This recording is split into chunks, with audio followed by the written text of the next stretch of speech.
नमस्कार दोस्तों, आप सब कैसे हैं? आई होप आप सब अच्छे होंगे और मन लगा के पढ़ाई भी कर रहे होंगे।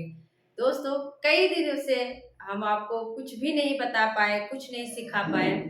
आज बहुत दिनों के बाद हम फिर से पढ़ाई शुरू कर रहे हैं और अब कंटिन्यू पढ़ेंगे। दोस्तों, आप सभी की टीजीटी पीजीटी की जो परीक्षा है वो नज़दीक आ रही है और जैसा कि आप सबको मालूम होगा कि जो पीजीटी जून में होने वाला था 21 जून को, वो अब और पहले ही होगा, शायद 17-18 को होगा या 18-19 ऐसे कुछ है। तो आप सबसे यही कहना है कि अब आयोग जो है अपने तिथि के अनुसार परीक्षा करवाएगा। तो आप सब किसी के बहकावे में मत आइए कि परीक्षाएं नहीं होंगी। आप देख ही रहे हैं कि असिस्टेंट प्रोफेसर की परीक्षा अपने निर्धारित समय पे हुई और इससे यह अंदाजा लगाया जा सकता है कि अब परीक्षाओं की डेट नहीं टलेगी। और दोस्तों, एक चीज ये भी कहना है कि जो चीजें हमें लगती हैं कि ये एग्जाम में नहीं पूछी जाएंगी, जिस पर हमारा ध्यान नहीं जाता है, उस पर आप लोग जरूर ध्यान ले जाएं। क्योंकि अभी जिस तरह की परीक्षा हुई असिस्टेंट प्रोफेसर की, उसका पैटर्न ही बिल्कुल एकदम से बदल गया। बच्चे एकदम से सदमे में हैं, बच्चे परेशान हैं कि इतना लंबा सिलेबस देकर उसने क्या ही पूछ लिया। तो आप सबसे यही कहना है कि देखो, एग्जाम तो होगा ही। अगर आपको फाइट में आना है, कट ऑफ में आना है, तो आप जो है पैटर्न को समझिए। सिलेबस ठीक है, सिलेबस पढ़िए, लेकिन कुछ ऐसी रचनाएं हैं जिनको देखकर हमें डर लगता है या हमें उस पर फोकस हम नहीं करते हैं। तो ये आप सब मत करिएगा। ऐसी गलती सब लोग कर चुके हैं और बहुत ही पछता रहे हैं। आप सब जो है, जो छिटपुट रचनाएं हैं जिन पर हमारा ध्यान नहीं जाता, उसको भी देखिए, उसको भी याद करने की कोशिश करिए। बाकी अपनी सिलेबस के अनुसार आपको तो पढ़ना ही है।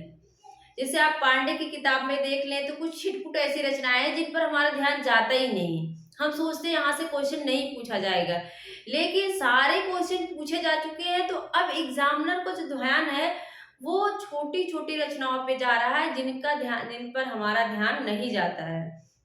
तो दोस्तों, यही मोटी मोटी बातें कहने का मतलब है कि आप सब जो है अब लगकर लगातार मेहनत करिए, सफलता जरूर मिलेगी। जो भी मेहनत करता है सफलता उस पे अपनी जान लुटाती है। समय मत बर्बाद करिए। मैं यही कहूंगी कि आप 1 मिनट भी समय मत बर्बाद करिए। फोन को थोड़ा सा दूर रखिए, क्योंकि फोन ऐसी चीज है, जब आप रील्स देखने लगते हो तो धीरे धीरे कब 1 से 1 घंटा से 2 घंटा बीत जाता है पता नहीं चलता। तो आप लोग फोन को स्विच ऑफ करके या साइलेंट करके कहीं ऐसी जगह रख दो जहां आपका ध्यान ही न जाए और आप किताबों में अपने आप को एकदम से समाहित कर दीजिए, लग जाइए। देखना, सफलता आपके कदम चूमेगी। दोस्तों, आइए देखते हैं क्या है हिंदी साहित्य इतिहास लेखन परंपरा। जैसे कि आप जानते हैं कि जो हिंदी साहित्य इतिहास लेखन की परंपरा है वो सबसे पहले हिंदी में नहीं शुरू हुई थी। सबसे पहले अगर देखिए तो जो तासी हैं, जो उर्दू की बहुत ज्यादा पक्षधर माने जाते हैं, उन्होंने क्या किया, हिंदी साहित्य का इतिहास लिखा। और किस नाम से आप लोगों को याद हो जाना चाहिए, ये जो भाषा है आप देखिए, इस्तवार डाला लिटरेट्यूर इंदुई हिंदुस्तानी।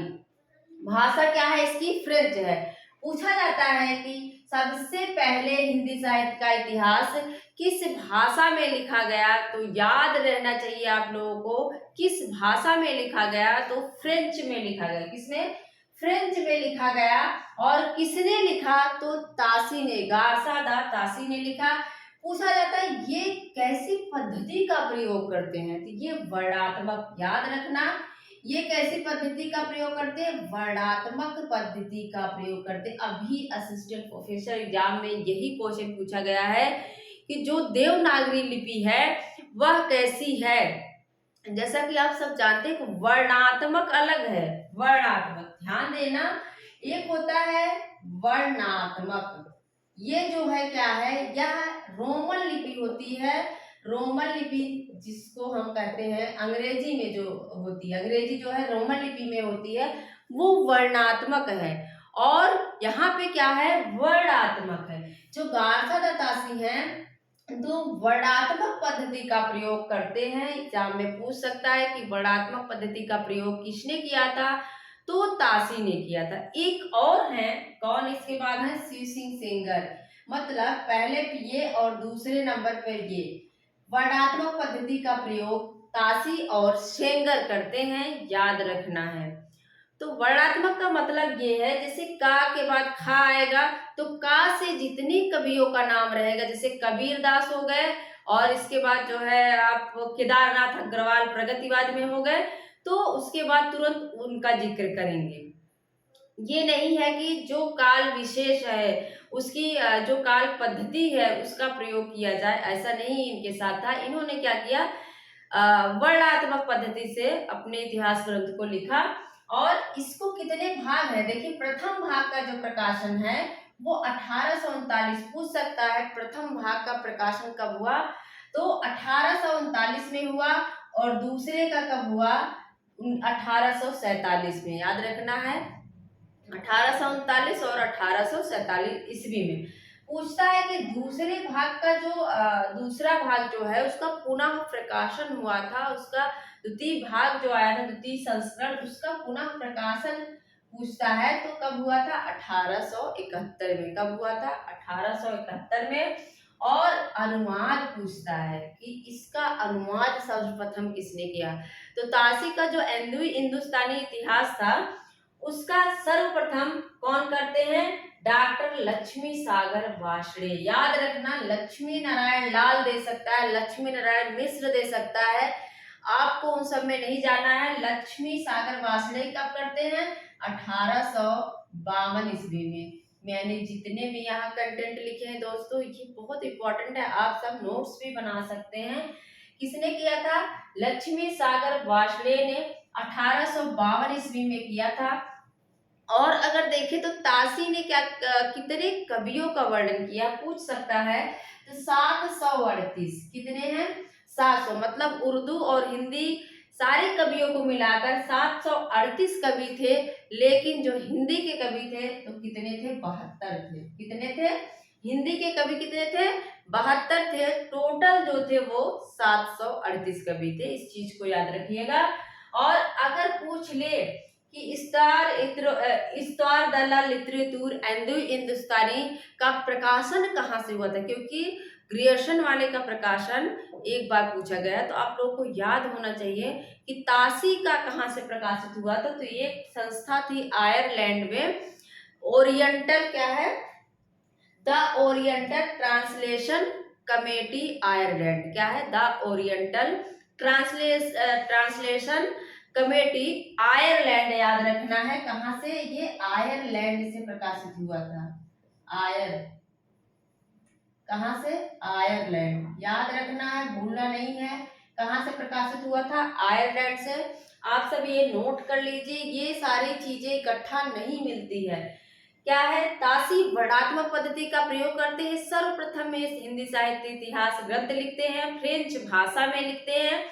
और इसके जो प्रकाशन है 1839 और 47 में होता है। इसका जो द्वितीय संस्करण आता है, कब आता है, वो 1871 ईस्वी में आता है। लक्ष्मी सागर वार्ष्णेय जो हैं वो 1852 ईस्वी में इसका अनुवाद करते हैं।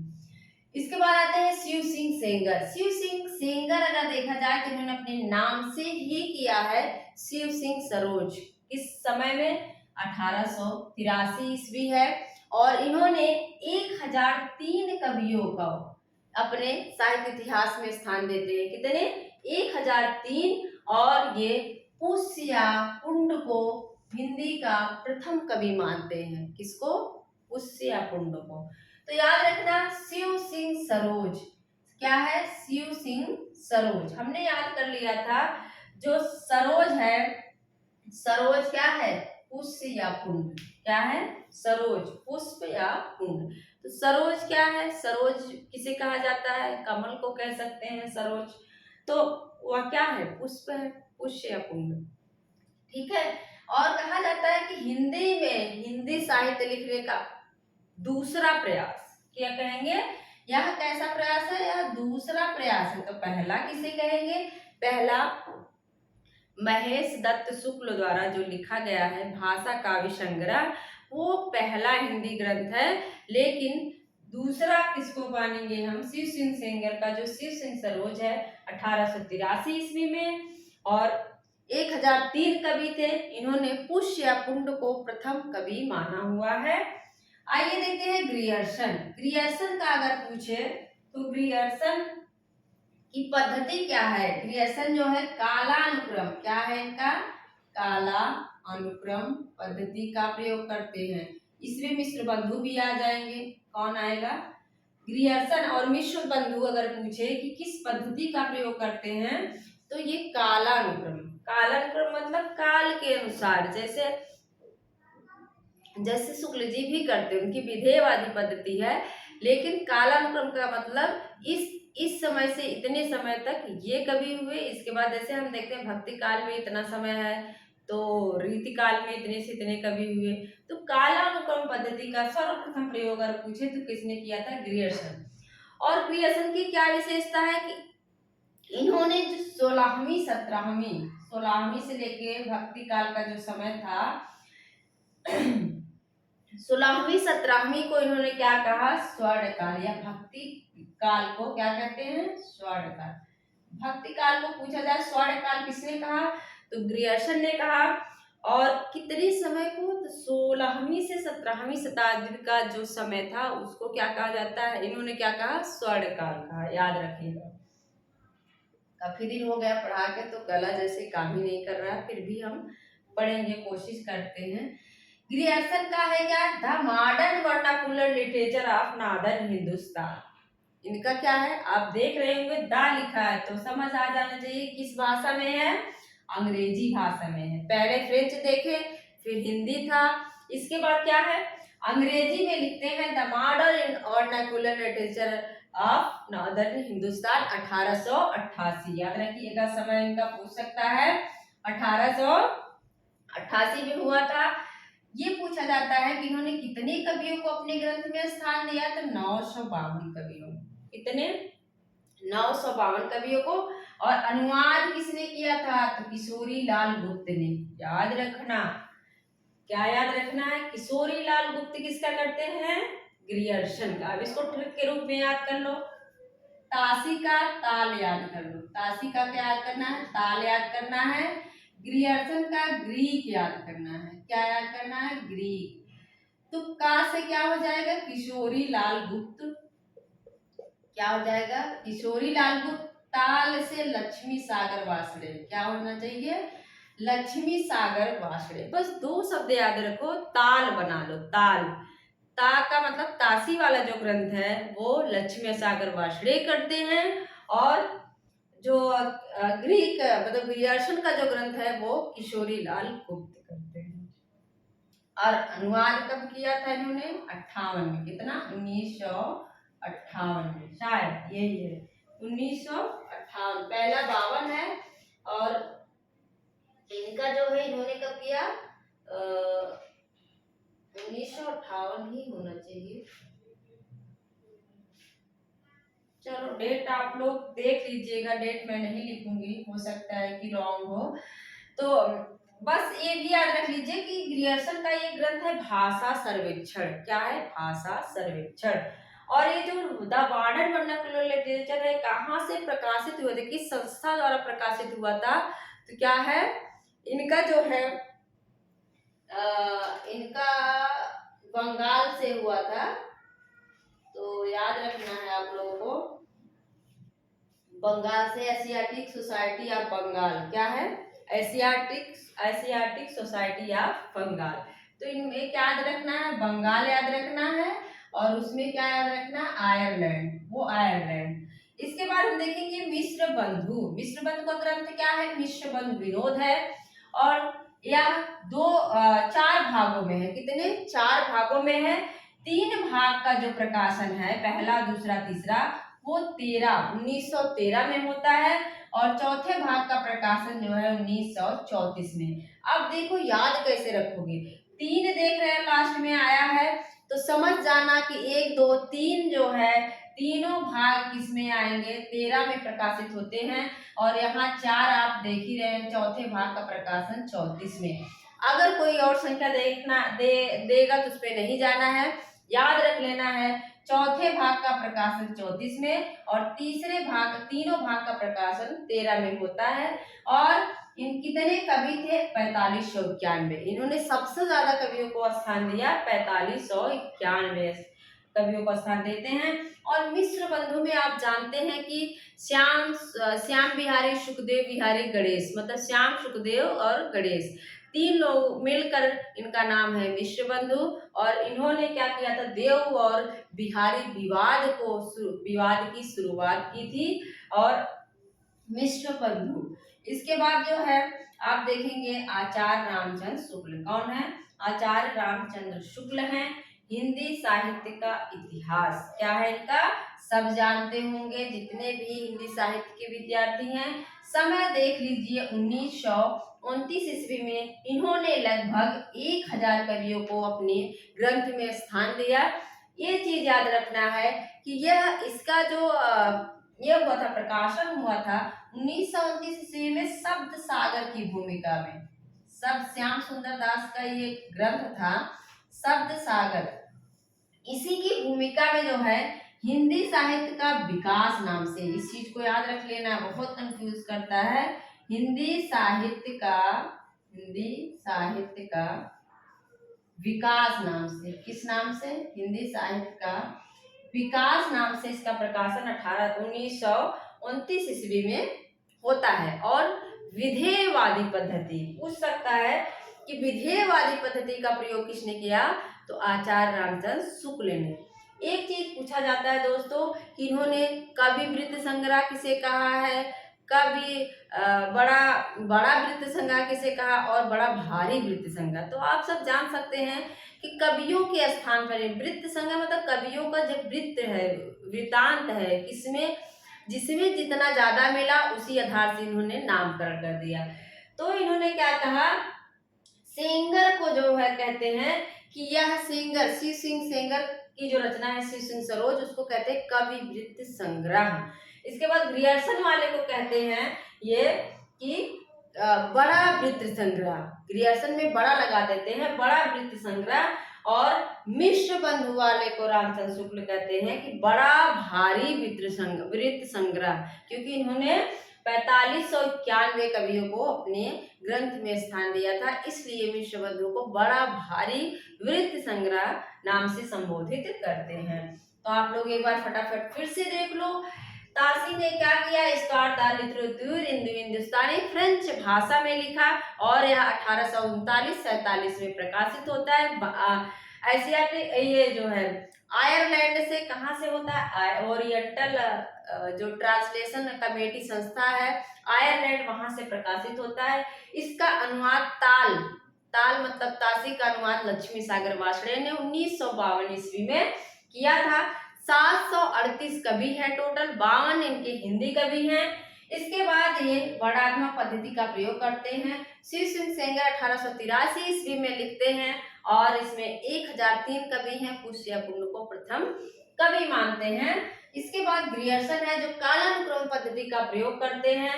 इनका ग्रंथ है the modern vernacular literature of Hindustan. 1888 ईस्वी में किस भाषा में है, तो अंग्रेजी भाषा में है और 952 कवि हैं। अनुवाद कौन करते हैं, ग्रीक किशोरी लाल गुप्त। भाषा सर्वेक्षण इनका ग्रंथ है। मिश्र बंधु विनोद जो है, मिश्र बंधु विनोद नाम से मिश्र बंधु करते हैं और पहला, दूसरा, तीसरे भाग का प्रकाशन 1913 में और चौथे का 34 में करते हैं। 4591 कवि हैं।